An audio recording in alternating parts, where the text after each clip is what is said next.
and a venture capital guy was sitting next to him.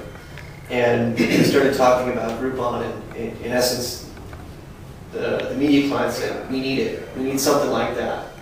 Is that something you can build?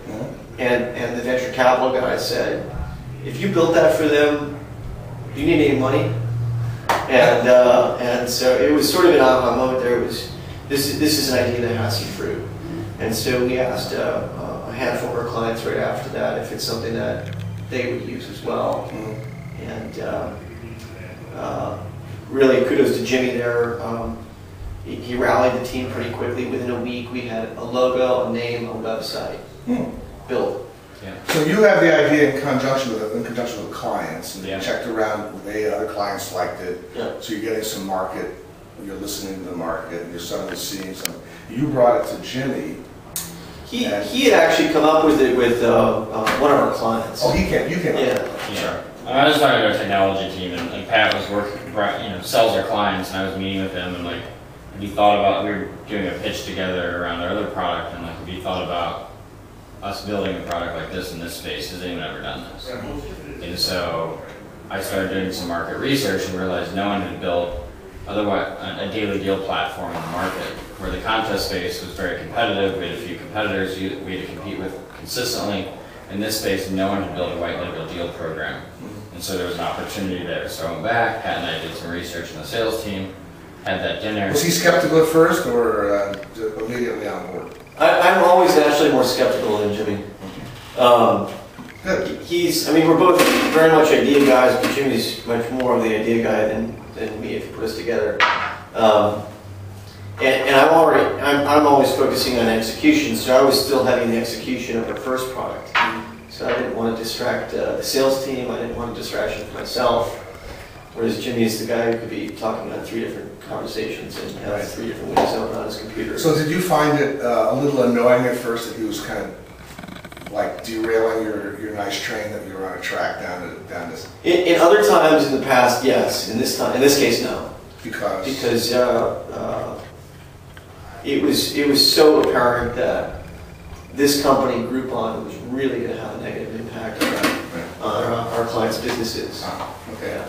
Well, we've got better iteration, like you said, is trust. Like, we've split things where I can run the technology and operations, and so I'll start looking at the market in advance and trying to see a little bit around the corner, or kind of look at a product roadmap standpoint. Then based on that conversation, a lot of times I'll silo that for a month or 2 and kind of think about it, do some research, have the operations team see what's going on in the market, and then we'll take it to the sales team and say, could you ask around and see if people are interested in this? And then the sales team will kind of do that market validation, and then it comes back. And the sales team will basically for 3 to 6 months will typically keep doing what they're doing. Yeah. And then that's why we have this floor split where sales and tech stay away from each other. Nice. And we'll start working on a Who's product. You're on the tech floor. So I'll run the sales. Yeah, Pat runs all sales and marketing and branding, pricing. Once we develop a product, he prices it, he builds it, he sells it.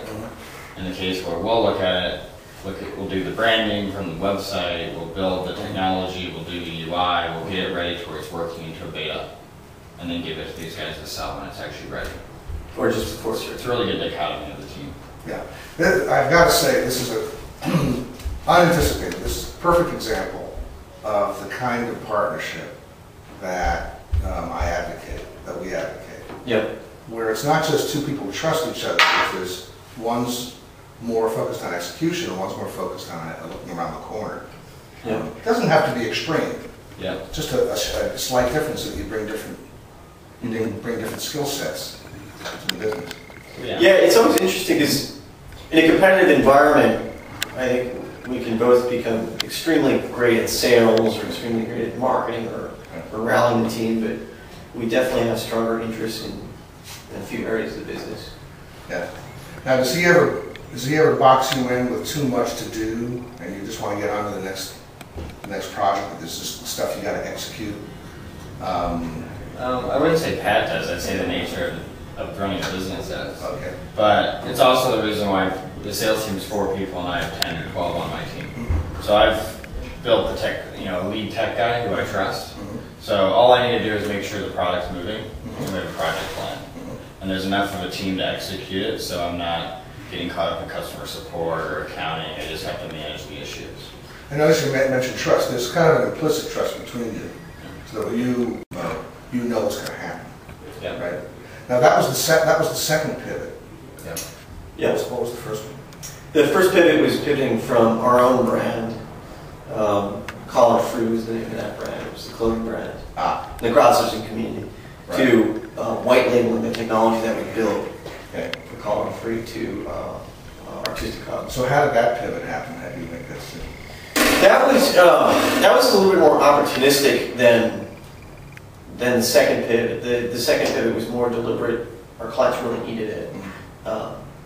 The first pivot was we saw a huge downturn in the economy 3 years ago or so, and that was when our Collar Free, our clothing line, was just starting to Collar Free? Is that Collar Free? Yeah, Collar. no collar. So we're all breaking the rules today. The fashion environment was changing as the economy was changing. People were taking less risk on new brands, but at the same time, we had just hit our 18th store that we were in, so we were starting to expand nationally. But the market changed in a big way, and so we saw a lot more risk factors than we were comfortable with.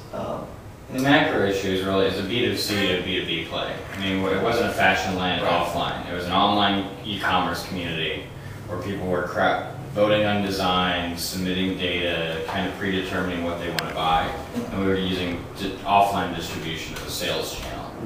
And then the retail market dried up, and we had an opportunity where a company wanted to license our voting engine that was storing all the data. And so we thought, gosh, B2C is really tough, it takes a lot of money, but B2B we have an opportunity, which Pat alluded to as Sports Illustrated Kids, and they said, we've rebranded under Artistic Hub for a contesting tool, and kind of laid the foundation for now, which is a white label software company. Gotcha.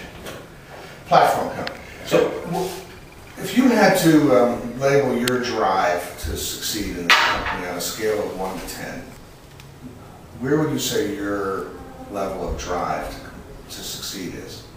1 to 10. I mean, 10 easily. In terms of what you get up in the morning, what you think about all day, what goes on at night? Yeah, 9.5, I guess. I mean, the fact that we gave up $100,000 jobs, we put our personal selves into debt, we've used our savings, we make 1/3 of what we technically would make if we worked for someone else. Right. And we just love the fact that we're creating. I mean, employing 20 people, building products, working with tier 1 companies, and seeing growth where it's like, I always talk about you bypass the curve of life. I mean, if you work in a job and save money and build your 401k, you may be a millionaire in your 50s or 60s.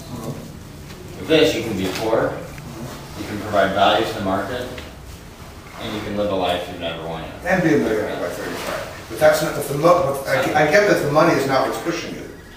Yeah, it's the creation and the foundation. I mean, I love, and Pat loves driving sales and marketing and achieving and saying, okay, we took a product and we had someone buy it and it creates value.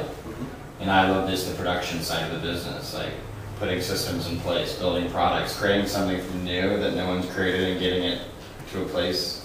Would you continue to do this even if you never made millions, if you just made what you would have made in corporate? Absolutely. I mean, I don't think we could, now that we've gotten to the point where, we're at the lifestyle stage business. We want to make a huge business and make it an exit and thing, but we've gotten to the point where it doesn't make ever sense to work for someone else. Right. We have a good team, we know how to create products of value, and we know how to make money in the market. So. And I think we have fun. We're having a team meeting today. We do that every Tuesday. This week I screwed up, it's the holiday. And in today's team meeting, we've asked everybody to come with one reason why you get up and come to Deal Runner. And I'm sure when we go around the room that the reasons are going to be by and large, this is way more fun than any job I've ever had. It's more comfortable. It feels like a home, it feels like a family. People work 60, 80 hours a week here and nobody sweats it. So where would you say your drive is on a scale of 1 to 10? What you think about in the morning, afternoon, evening? Yeah, it's probably 9 or 10, and I get up and come to work earlier, and I stay later than any job I had in my previous life, and it's really because